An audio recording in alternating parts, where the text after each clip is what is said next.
ऐसा बात ये है ना कि जब आप एक पहली क्लास के बच्चे को 16वीं क्लास का सिलेबस उसके हाथ में पकड़ा दें तो वो क्या पढ़ेगा। वो ये बिल्कुल ना तजर्बाकार हुकूमत थी, ना इन्हें कोई हुकूमत का तजर्बा, ना लेना ना देना, ना इनका कोई होमवर्क था। आगे ने हम पे अपना मसलत कर दिया और मुल्क का बेड़ा गर्क करके ये चले गए। तो बात ये है ना कि इनका एक काम भी कोई ऐसा नहीं है कि जिसकी हम तारीफ कर सकें।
जी नाज़रीन, ये है जहाज़ ग्राउंड का इलाका। जी हाँ, ये सादकाबाद से आप हाजी चौक की तरफ जाएं तो बाएं तरफ जो ही मुड़ेंगे वो पूरा रोड आगे जाके मिलता है हाईवे के साथ। तो जनाब, इसी हाईवे का ज़िक्र मैंने चंद दिन पहले किया था कि आपको वीडियो दिखाऊंगा। तो ये वही वीडियो थी जो मैंने आपको दिखाई कि ये रोड भी एक अरसे से पड़ा हुआ था।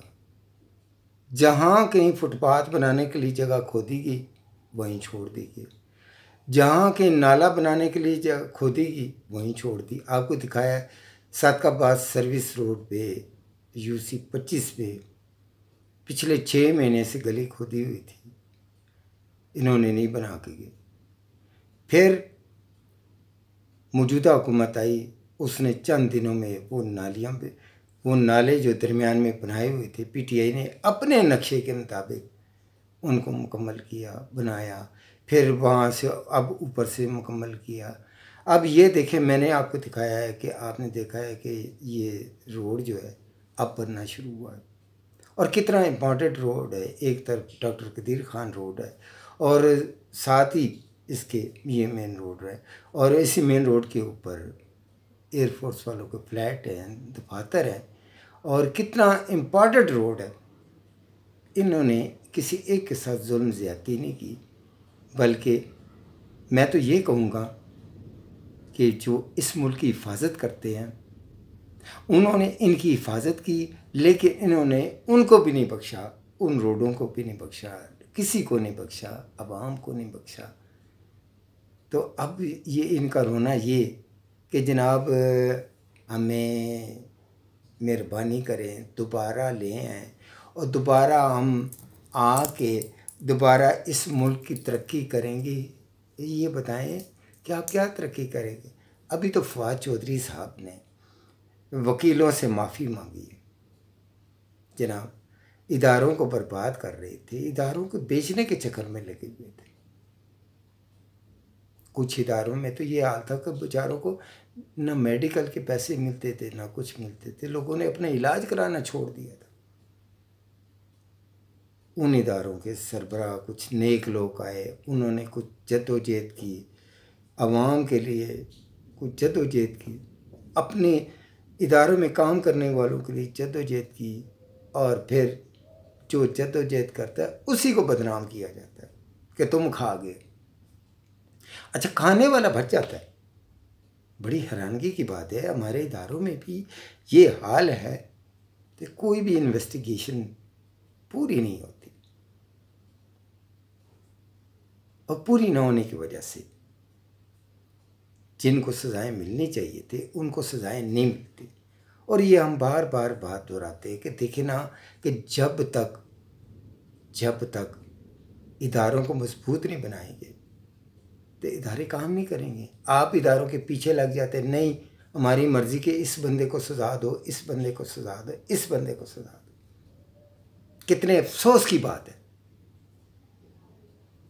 हमारे कुछ ऐसे इदारे भी होते हैं जिनके हेड को ये नहीं पता होता नीचे अफसरान जो काम करने वाले वो कितने नालायक हैं। उनकी नालायकी की वजह से उन दफातर के, उन इदारों के हेड जो हैं वो बदनाम हो जाते हैं। माल कोई और खा जाता है, बदनाम वो हो जाते, पकड़े वो जाते हैं और दूसरे तमाशा देखते रह जाते हैं। और अफसोस की बात यह है कि कोई भी अपनी गलती नहीं मानता। अब आपने देखा है रोड का क्या हाल है, मटीरियल वहीं पड़ा, जो भी आपको नाज़रीन दिखाया है मटीरियल वहीं पड़ा। आप क्या समझते हैं ये अब जो रोना रो रहे हैं आवाम का रोना रो रहे हैं? नहीं नहीं नहीं नहीं, इस डर खौफ से रोना रो रहे हैं कि हमारी भी कोई तहकीकात ना हो जाए, हम भी जेल में सारे ना चले जाए। ऐसी सज़ा होनी चाहिए कि इन लोगों को लग पता जाए, कोई भी हो, ये नहीं कि आपकी पार्टी का कोई भी है। हम आप लोगों ने मजाक बनाया, अवाम का अपने मजाक बना दिया। आज कितनी महंगाई हो गई है, उसका कोई रोना रोता है? हुकूमत जाती है तो याद आ जाता है, यतीमों की तरह शक्लें बना के याद आ जाती और ये अवाम के लिए है। अवाम भूखी मर गई, पहले क्यों नहीं अवाम आपको याद आती? पहले आप क्यों नहीं कहते कि वो सड़कें जो टूटी हैं? आपने पहले क्यों नहीं रिपोर्टें मांगी हैं इन मुशीरों से? आपके मुशीरों ने कुछ बताया? वो तो अभी भी आपके कुछ वजीर जो पंजाब से थे वो टीवी शोज में आके बैठ के, उनको तो परवाह को नहीं है। आपके एक मुशीर तो अभी भी वो नून लीग में छलांग लगाने के लिए तैयार है। किसी को बहन बना लेते हैं, किसी को भाई बना लेते हैं। तो वो याद रखें, अगर दोबारा नून लीग ने उन लोगों को लिया तो उनके साथ भी बुरा होगा। क्योंकि ये मतलब परस्त लोग जो होते हैं ना, अपने मतलब निकालने के लिए एक हुकूमत से दूसरी, दूसरे से तीसरे, तीसरे से चौथी में इन्होंने मुल्क की बर्बादी निकाली है। 3-3, 4-4, 5-5 कोठियाँ बना ली, करोड़ों रुपए की जायदाद बना ली, करोड़ों रुपए के सारा काम कर ली। क्या ये लोग टैक्स देते हैं? मुल्क में दहशत गर्दी हो रही है। आप ही के एक वजीर ने रावलपिंडी में कबाड़ खाने बंद करवा दिए, कभी किसी ने चेक किया?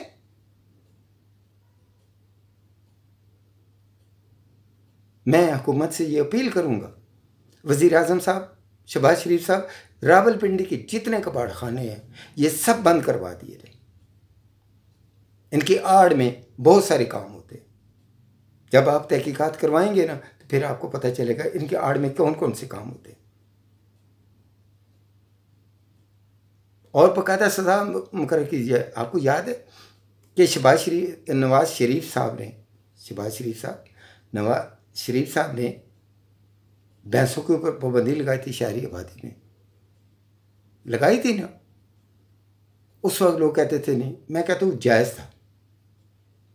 इलाका काफ़ी फ़र्क पड़ा, सफाई हुई, सारा कुछ हुआ। उनके दौर में मेरा कोई रिश्तेदार नहीं है। पीटीआई वालों ये ना समझो कि मेरा कोई रिश्तेदार है, मैं जो बात बता रहा हूँ। वक्ती भैंसों वालों को महसूस हुआ, लेकिन बाद में वो भी समझ गए कि ये मामला ठीक नहीं था शहरी आबादी में। इसी तरह ये कबाड़ खाने शहरी आबादी में ठीक नहीं है। इनकी आड़ में क्या क्या काम होता है ज़रा ये भी कहूँगा, इसको भी चेक किया जाए। और टीएमए के कारकुन जो वहाँ काम करते हैं उनको भी चेक किया जाए। जो सील बंद कबाड़ खाने खोल के चले गए उनकी भी तहकीकात होनी चाहिए। सवाल ये बात है तो सबकी सजा होनी चाहिए।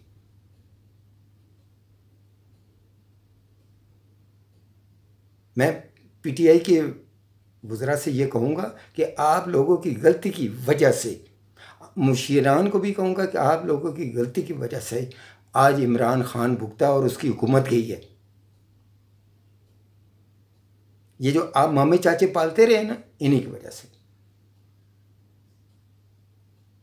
बिल्कुल पीटीआई के बाज वुज़रा और मुशीरान की सज़ा होनी चाहिए। मुल्क में दहशत गर्दी हो और ये जनाब कबाड़ खाने के आड़ में तो बहुत सारे काम होते।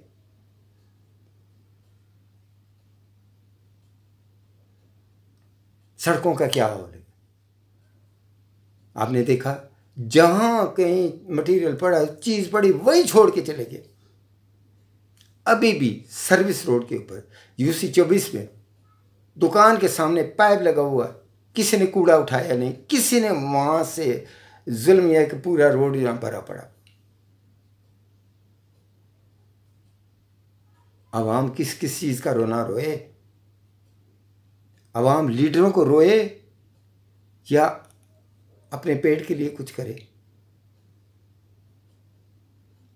आपकी लड़ाइयों झगड़ों ने, आपकी वजह से अवाम कहीं की नहीं रही। आपने तो अपने महलात बना लिए, 4-4 6-6 कोठियाँ बना ली हैं। आपने तो जहाज़ नहीं छोड़ते, हेलीकॉप्टर नहीं छोड़ते, और चीज़ें नहीं छोड़ते, सरकारी चीज़ें नहीं छोड़ते, सरकारी फ्लैट नहीं छोड़ते। अवाम का क्या कसूर है? अवाम बेचारी रुल गई है। आज महंगाई देखे कहाँ पड़ी हुई है। ये मौजूदा हुकूमत की तरफ से तो नहीं थी।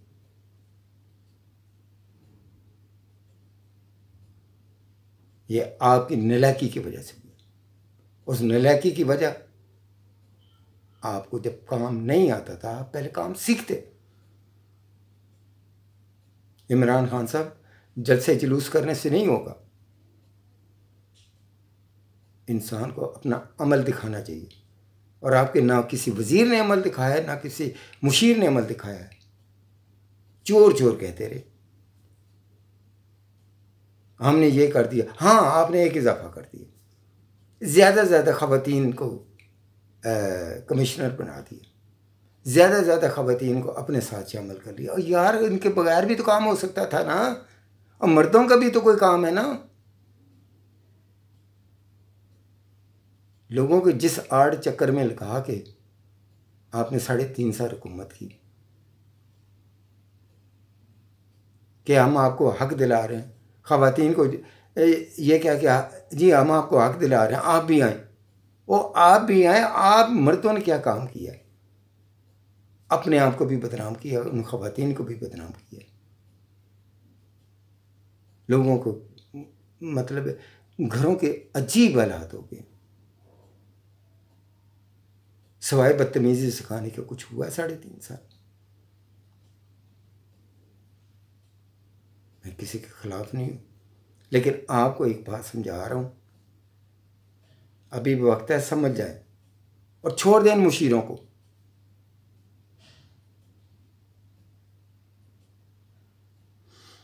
क्योंकि इनमें से बाज भागने के चक्कर में है।